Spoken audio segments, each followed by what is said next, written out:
siang Bapak Ibu guru dan juga Pak Sekolah. Terima kasih atas waktunya. Yang di sini saya diberikan kesempatan untuk bisa menyampaikan atau melaksanakan tugas yang ada dalam pendidikan guru penggerak angkatan 10, yaitu tentang aksi nyata modul 1.4 adalah tentang disiplin positif. Pada siang hari ini saya akan memberikan materi tentang disiplin positif yang mungkin di mana Bapak Ibu sekalian sudah pernah mendapatkan. Dan sini kita sifatnya adalah kita belajar bareng ya Bapak Ibu, dan termasuk saya terus untuk menggurui, tapi kita di sini sharing, belajar bareng, belajar bersama tentang bagaimana disiplin positif itu dapat kita terapkan di sekolah kita. Nah, di sini disiplin positif nanti kita akan ada beberapa poin yang akan saya sampaikan. Yang pertama adalah makna disiplin, kemudian 3 motivasi perilaku manusia, kemudian ada hukuman, konsekuensi, dan restitusi. Selanjutnya restitusi, 5 posisi kontrol ya, maaf. Terus kemudian restitusi segitiga restitusi. Next. Ya. Jadi di sini Bapak Ibu sekalian, makna dari disiplin itu sendiri yaitu dalam budaya kita, makna kata disiplin dimaknai menjadi sesuatu yang dilakukan seseorang pada orang lain untuk mendapatkan kepatuhan. Kita cenderung menghubungkan kata disiplin dengan ketidaknyamanan. Jadi di sini bisa saya gambarkan, kalau misalnya seorang anak itu untuk bisa menerapkan disiplin, selama ini kita sebetulnya memberikan kata disiplin di sini itu adalah cenderung dengan ketidaknyamanan, karena mereka merasa ini istilahnya saya harus seperti ini, saya harus seperti ini. Jadi adanya dorongan atau motivasi ekstrinsi, motivasi dari luar yang menyebabkan mereka akhirnya harus disiplin. Tapi sebaiknya dalam konteks ini kita sebagai pendidik, tujuan kita adalah menciptakan anak-anak yang memiliki disiplin diri, sehingga mereka bisa berperilaku dengan mengacu pada nilai-nilai kebajikan universal dan memiliki motivasi intrinsik, bukan ekstrinsik. Jadi keinginan disiplin itu sendiri adalah muncul dari keinginan anak itu sendiri, bukan karena kita yang menyuruh ya. Jadi sebagai contoh misalnya kita seringkali menyuruh anak untuk disiplin soal kebersihan atau membuang sampah pada tempatnya. Itu ada hal yang sepele. Kita masih harus sering memberikan atau harus memberikan teguran pada anak ketika kamu kok itu sampahnya masih ada, masih berserakan, tidak dimasukkan ke dalam tempat sampah. Itu adalah masih menjadi motivasi ekstrinsik, sehingga anak tersebut akhirnya membuang sampah pada tempatnya. Tapi di sini yang kita tekankan adalah motivasi intrinsik, di mana nanti anak tersebut dari dalam dirinya sendiri itu sudah merasa, oh iya, kita harus menjaga kebersihan. Berarti kalau ada sampah yang berserakan, otomatis anak tersebut akan langsung membuang sampah pada tempatnya tanpa harus kita suruh. Di situ adalah makna dari disiplin itu sendiri yang akan kita terapkan, yang akan saya bagikan kepada panjenengan seperti itu. Jadi motivasi intrinsik dari dalam diri siswa itu sendiri kita harus bangun itu. Jadi bukan zamannya lagi ya kita istilahnya harus memberikan istilahnya kamu menyuruh anak untuk supaya disiplin, tapi kita bagaimana membangun anak itu bisa disiplin secara intrinsik. Nah, kemudian ada 3 motivasi perilaku manusia. Yang pertama itu untuk menghindari ketidaknyamanan atau hukuman. Nah, cenderung anak-anak itu melakukan disiplin. Itu yang pertama adalah menghindari hukuman, ketidaknyamanan. Jadi ketika anak-anak itu melanggar sesuatu, pasti dia akan merasa tidak nyaman, atau nanti dia akan menghindari hukuman. Aku misalnya kayak pas upacara kok bawa topi, nah istilahnya saya harus pakai topi supaya nanti tidak dihukum. Nah itu salah satu contohnya seperti itu. Kemudian untuk mendapatkan imbalan atau penghargaan dari orang lain, nah biasanya saya ingin istilahnya memberikan seorang murid ya, dia mengharapkan sebuah reward di kelas, biasanya seperti itu. Biasanya bapak ibu guru yang masih sering memberikan reward. Kalau misalnya dalam soal ini 10 berlengkapnya tak kayak permen 10. Nah itu cenderung anak-anak masih mengerjakan sesuatu itu untuk mendapatkan imbalan atau penghargaan dari orang lain. Nah hasilnya untuk menjadi orang yang mereka inginkan dan menghargai diri sendiri dengan nilai-nilai yang mereka percaya. Nah ini yang sebenarnya nanti akan kita terapkan. Di sini akan kita garis bawahi, yaitu orang itu melakukan sendiri sesuai dengan apa yang mereka yakini, ya, sesuai dengan nilai-nilai yang mereka percaya, bahwa ketika mereka mendapatkan 10 soal, mereka akan berusaha, oh ya, ini soal ini memang diberikan kepada saya kerjakan dengan sebaik-baiknya supaya saya tahu, supaya saya paham, saya belajar, supaya saya mendapat nilai yang bagus. Nah itu muncul dari dalam diri siswa itu sendiri tanpa mengharapkan reward. Itu sudah muncul, terbentuk budaya seperti itu, maka tujuannya akan tercapai. Nah kemudian di sini ada hukuman, konsekuensi, dan restitusi, di mana Bapak Ibu di sini sering sekali menerapkan hukuman, konsekuensi, dan mungkin restitusi. Kita akan bedah satu-satu. Di sini hukuman itu bersifat tidak terencana atau tiba-tiba atau spontanitas, ya. Misalnya ada murid yang waktu upacara lupa memakai sepatu warna putih, secara spontan sepatu warna putih, nah kamu harus di sebelah sana atau sendiri, itu termasuk hukuman. Atau misalnya kamu terlambat datang ke sekolah, nah langsung dikasih berdiri depan bendera, seperti itu adalah hukuman yang tidak terencana atau bersifat tiba-tiba. Kemudian konsekuensi itu sifatnya sudah terencana atau sudah disepakati. Nah, di sini ada misalnya yang sudah kita sepakati, ada yang sudah membuat kesepakatan di kelas masing-masing. Misalnya berapa kali nih saya tidak boleh terlambat, katakanlah seperti itu, ya, 3 kali.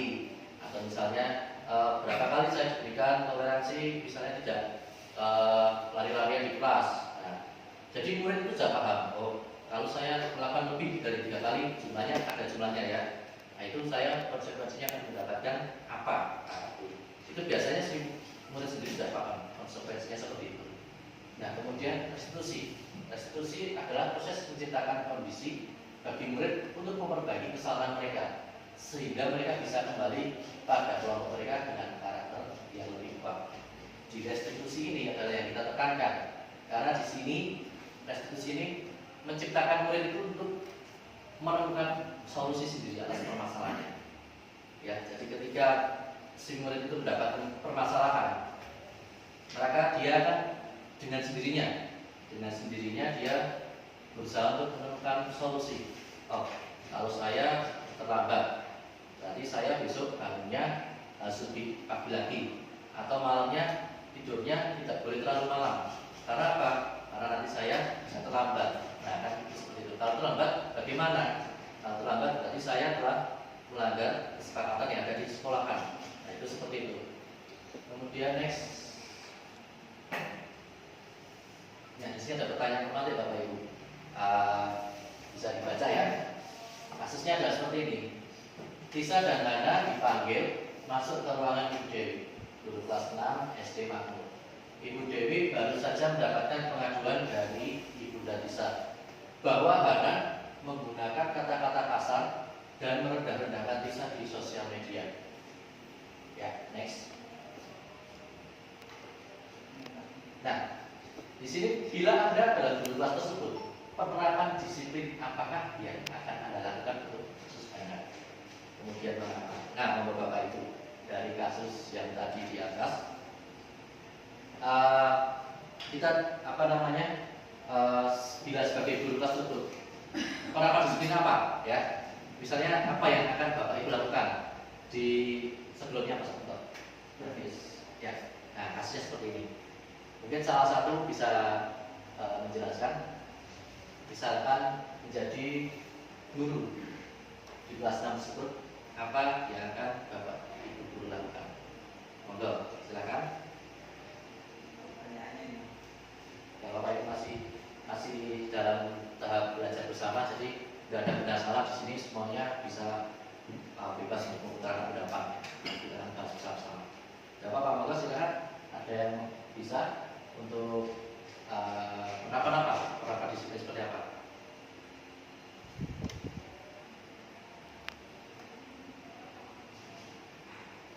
Pak Aziz, misalnya ada murid seperti itu, kira-kira seperti apa atau apa yang akan Pak Aziz lakukan sebelumnya atau di soalnya? Nah, misalnya kalau seperti saya, misalnya ada murid seperti itu, anak menjelaskan teman sendiri dan mempublikasikan dalam media sosial, maka anak akan saya panggil, kemudian saya kasih pengarahan atau kasih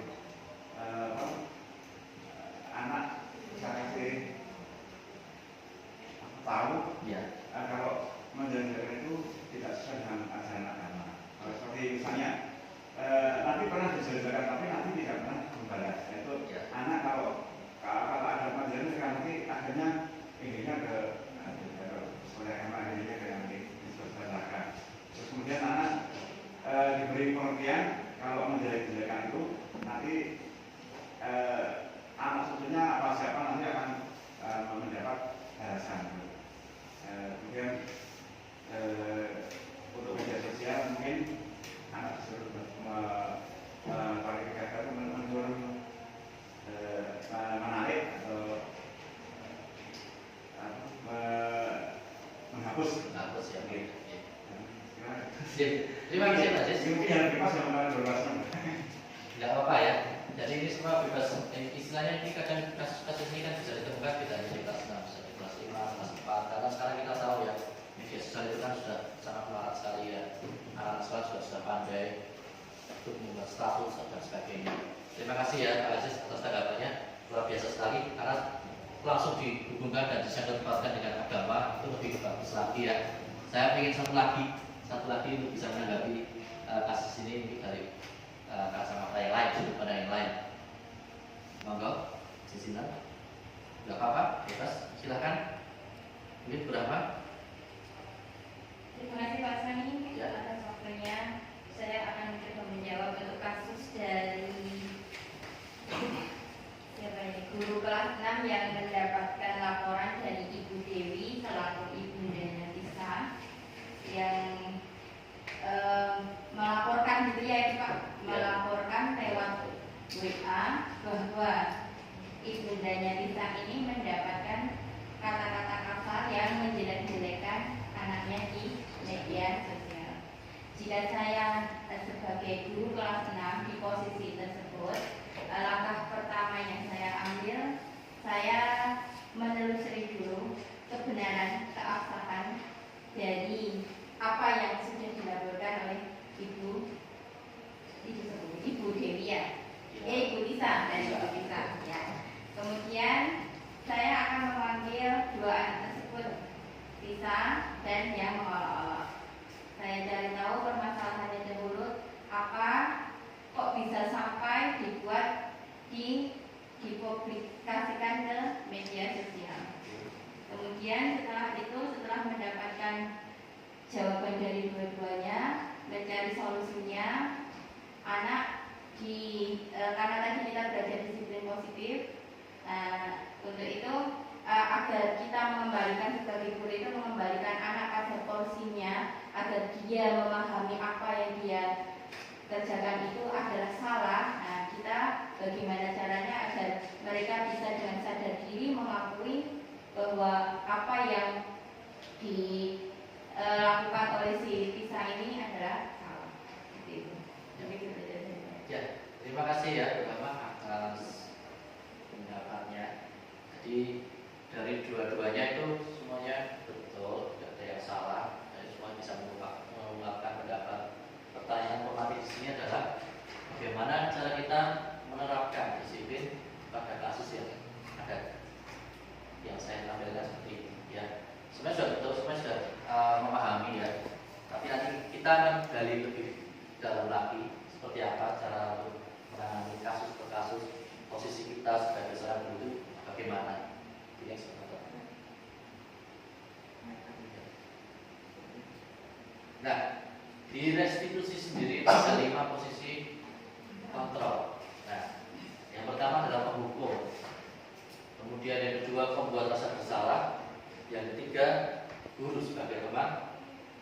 keempat guru sebagai pemantau, dan yang kelima adalah guru sebagai manajer. Dari posisi awal tersebut, yang nomor satu penghukum, guru sebagai penghukum itu adalah istilahnya Manajer langsung. ya, guru itu langsung menghukum anak tersebut. Sebagai contoh, kamu itu salah, ya, kamu harus lari 5 kali lapangan, atau kamu harus pusat, atau kamu harus berdiri. Di situ guru itu hanya bisa mengatakan bahwa yang benar adalah dia atau guru itu sendiri, tanpa memperhatikan anak. Sebisa mungkin kita hindari jangan sampai ke posisi satu. Kemudian yang kedua adalah guru membuat rasa bersalah. Membuat rasa bersalah di sini bisa saya jabarkan ketika ada murid melakukan kesalahan, maka si guru itu akan apa istilahnya nanti akan saya laporkan kepada orang tua. Bagaimana kalau belum tahu? Di situ maka murid akan merasa tertekan. Ketika melakukan kesalahan dia akan merasa tertekan. Nah itu juga mungkin kita tidak sampai ke yang nomor 2. Ya, di nomor 3 itu adalah guru sebagai teman. Posisi sebagai teman adalah ketika guru menghadapi situasi permasalahan, ada murid yang misalnya sedang mempunyai masalah, nah guru itu akan datang memposisikan diri sebagai teman. Apa kamu tidak kasihan kepada Pak Guru? Terus istilahnya dengan nada yang halus. Nah, itu sudah mulai mengarah ke hal yang positif. Kemudian di sini ada yang keempat, guru sebagai pemantau. Guru sebagai pemantau di sini, maka anak tersebut sudah tahu konsekuensinya. Misalkan ada kasus murid tersebut terlambat datang ke sekolah, maka di situ guru tersebut akan memberikan mengajak siswa tersebut untuk berdiskusi. Kamu sudah tahu kan apa kesepakatan kelas kita? Kamu sudah tahu kan kalau misalnya terlambat harus seperti apa? Nah, itu adalah guru sebagai pemantau. Ya, dan di nomor 5 itu adalah guru sebagai manajer. Ini yang paling diharapkan bahwa Bapak Ibu guru sekalian untuk berada di posisi yang 5, guru sebagai manajer. Ketika guru sebagai manajer, maka dia akan melihat sebuah kasus itu. Ketika ada murid menghadapi kasus, tidak akan langsung menjudge murid tersebut, tapi akan digali dulu permasalahannya seperti apa. Kemudian kita akan dorong murid itu untuk bisa menemukan solusi sendiri atas permasalahannya. Jadi si murid tersebut tahu kesalahannya, kemudian murid tersebut juga tahu juga bagaimana solusinya menghadapi solusi tersebut. Ya. Sebisa mungkin Bapak Ibu guru untuk bisa di posisi kelima.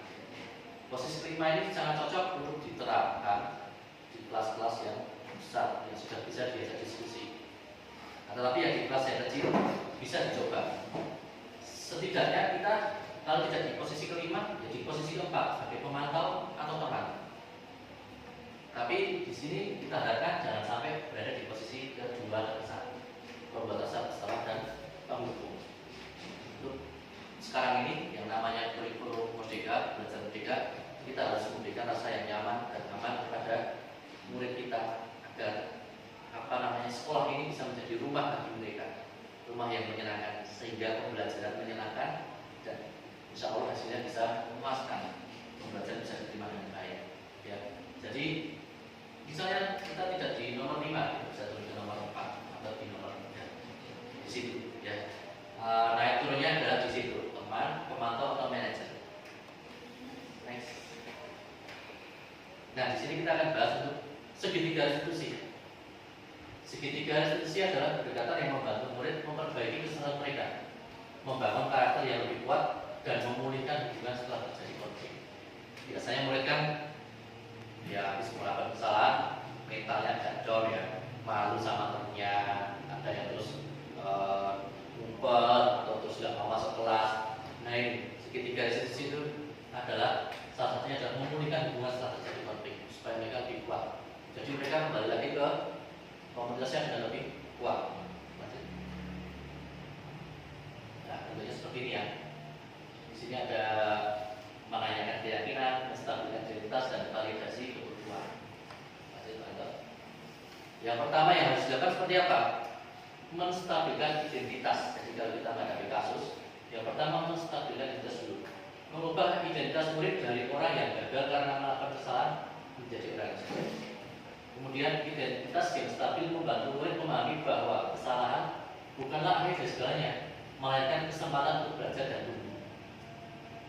Di sini bisa saya contohkan. Ketika ada murid yang melakukan kesalahan, dia datang ke sekolah, ternyata seragamnya beda. Harusnya hari ini memakai batik, dia memakai baju merah putih. Nah, di sini kita harus tanya dulu, ya. Tanya dulu kepada muridnya, stabilkan dulu identitasnya. Paling tidak seperti contohnya, kamu tahu apa yang kamu lakukan ini, maka dia akan tahu Pak, misalnya seperti itu ya. Dan di situ kita harus menstabilkan identitas, jangan sampai kita langsung jas, kamu salah, Pak, kamu harus dihukum, lari nilai atau gimana. Jangan sampai seperti itu. Lanjut. Setelah itu dilakukan adalah validasi tindakan yang salah. Setiap tindakan dilakukan dengan suatu tujuan, yaitu memenuhi kebutuhan dasar. Kemudian guru dapat memvalidasi tindakan yang salah dengan mengajukan pertanyaan seperti apa yang ingin kamu capai dengan melakukan ini, atau apa yang kamu rasakan setelah melakukan kesalahan itu. Ya, jadi kembali lagi ke kasusnya tadi ketika salah kostum atau salah seragam sekolah. Nah, kita harus tanya lagi tindakannya salah atau betul. Kemudian kita validasi tindakan yang salah. Apa yang kamu rasakan? Bagaimana perasaanmu ketika kamu memakai baju yang berbeda dengan temannya? Nah, nanti dia akan merespon seperti apa? Kita harus selalu tanya seperti itu. Jangan langsung menghukum dia dengan cara yang salah. Lanjut. Nah, setelah itu kita menanyakan keyakinan. Murid diberi pertanyaan-pertanyaan bermakna untuk menunjukkan motivasi intrinsik. Guru dapat bertanya, apa yang ingin kamu yakini tentang dirimu setelah melakukan kesalahan ini? Selanjutnya apa? Setelah dia melakukan kesalahan, misalnya seragam tadi, selanjutnya apa? Mungkin dia bisa mempersiapkan seragam malam harinya, atau malam harinya mengecek seragam apa yang bisa akan dipakai. Kemudian apa yang bisa kamu lakukan setelah melakukan kesalahan ini? Nah, setelah melakukan kesalahan itu dia harusnya bisa menemukan solusinya. Dalam hal dia di sini setelah melakukan kesalahan ini, saya tuh seperti apa? Oh, lebih prepare lagi. Malamnya lebih prepare lagi jadwalnya, jangan sampai saya keliru sehingga saya tidak salah seragam. Oke, di sini ada contoh kasus penerapan restitusi. Agak panjang ya ini ya.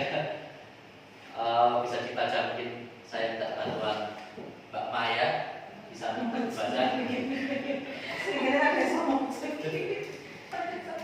Sabrina hari itu bangun terlambat dan terburu-buru sampai di sekolah. Dia pun akhirnya sampai di depan sekolah, tapi baru menyadari kalau tidak menggunakan sepatu hitam seperti tertera di peraturan sekolah. Di depan pintu kelas, Bapak Lukman memperhatikan sepatu Sabrina yang berwarna coklat. Sabrina berusaha menjelaskan bahwa dia terburu-buru dan salah menggunakan sepatu. Pak Lukman menanyakan Sabrina, apa peraturan sekolah tentang seragam warna sepatu? Sabrina menjawab sudah mengetahui sepatu harus berwarna hitam, namun terburu-buru dan salah menggunakan sepatu. Selain tidak mungkin kembali pulang karena rumahnya jauh sekali. Pak Lukman tetap bersikeras pada peraturan yang berlaku dan mengatakan, ya sudah, kamu sudah melanggar peraturan sekolah. Kamu salah, kamu sudah terlambat, salah pula warna sepatunya. Segera buka sepatu kalau tidak bisa mengenakan warna sepatu sesuai peraturan. Sabrina meminta maaf dan memohon kembali kepada Pak Lukman agar tetap dapat mengenakan sepatunya dan berjanji tidak akan mengulang kesalahannya. Namun Pak Lukman tidak mau tahu. Tidak, kamu telah melanggar peraturan sekolah. Kalau tidak sanggup ambil sepatu di rumah atau diantarkan sepatu ke sekolah, ya sudah, kamu tidak bersepatu saja seharian di sekolah. Sekarang copot sepatumu dan silakan belajar tanpa sepatu seharian. Sabrina pun dengan berat hati mencopot sepatunya dan memberikannya kepada Pak Lukman. Seharian dia tidak berani berkeliling sekolah karena malu dan lebih banyak berdiam diri di kelas tanpa alas sepatu. Ya, dari contoh kasus Sabrina yang ada yang kita paparkan. Terima kasih Mbak Maya sudah membantu membacakan. Kita bisa memahami ada kasus seperti ini ya. Kemudian tolong next. Nah, apa yang akan dikatakan bila Bapak Lukman mengambil posisi seorang manajer yang telah tadi kita pelajari, yaitu tentang segitiga itu tadi. Kemudian pertanyaan seperti apa yang akan diajukan Sabrina? Nah, mungkin ada Bapak yang bisa membantu apa yang akan dikatakan bila Bapak Lukman mengambil posisi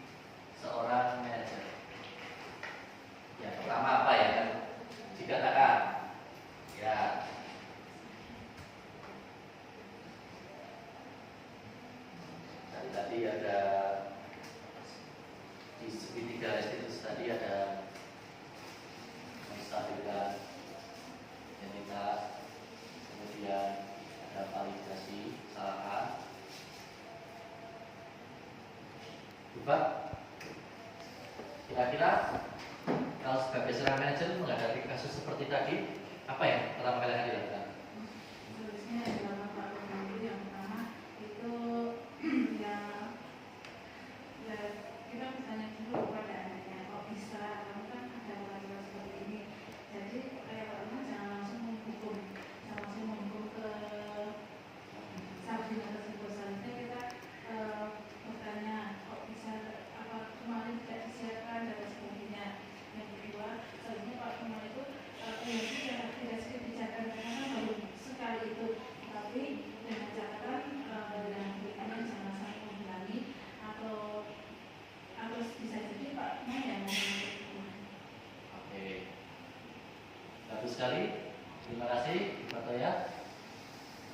Kemudian dari sudut pandang lain, oke, saya ingin silakan ada lagi yang mau berpendapat. Bu Lita mungkin bisa utarakan pendapatnya. Mungkin hampir sama dengan kita ya. Kita menanyakan dulu alasannya kenapa kok dia memakai sepatu tidak sesuai dengan peraturan sekolah. Dan mungkin lebih baik lagi kalau Pak Lukman itu tidak langsung menghukum dengan jangan memakai sepatunya, jadi sepatunya berkelas.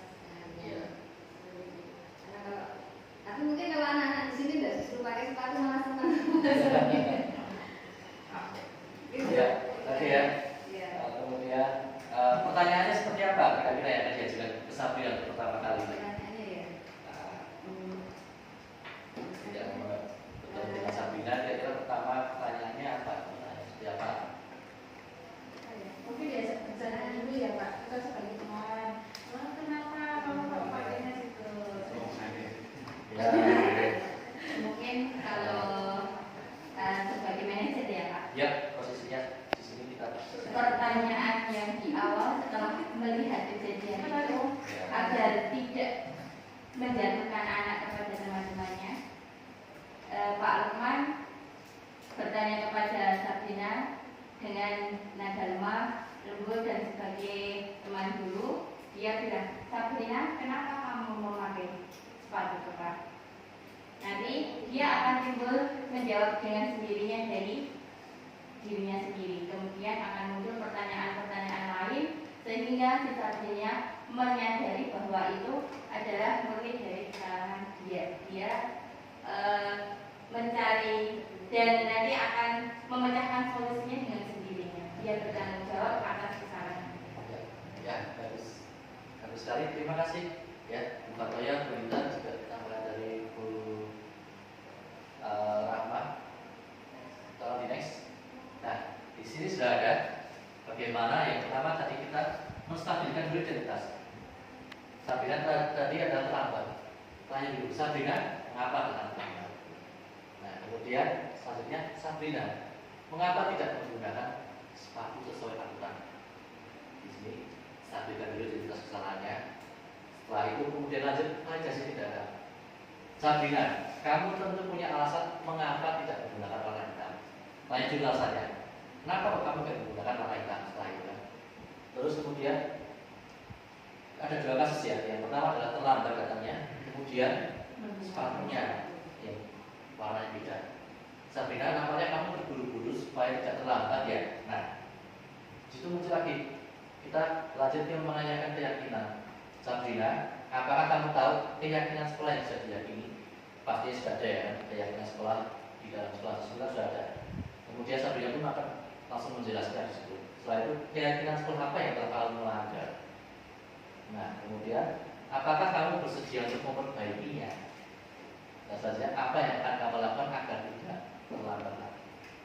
Di situ anak tidak akan merasa terhakimi, tidak akan merasa seolah-olah disalahkan bahwa tidak memakai sepatu atau apa itu, sangat ngeri, lumayan ngeri sehingga dia akhirnya seharian itu malah menurun, tidak bisa menerima pelajaran dengan baik. Tapi kita tanya dengan baik, step-stepnya seperti ini, ya.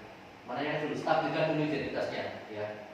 stabilkan dulu. Kenapa ada pelanggan? Ya, kemudian kenapa kok warna sepatunya beda? Ya, tentunya seperti yang tadi Bunda bilang dengan nada ya, tidak usah istilahnya terlalu tinggi.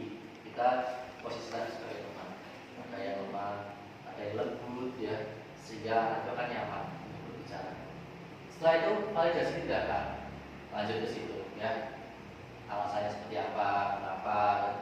Setelah itu dia akan lanjut ke menanyakan keyakinan ya, menanyakan keyakinan apa yang telah dia tahu, keyakinan kelas, keyakinan sekolahan, kemudian apakah dia mau untuk memperbaikinya, terus kedepannya bagaimana dia akan menyelesaikan supaya dia tidak terlambat lagi atau dia tidak memakai sepatu yang sama lagi.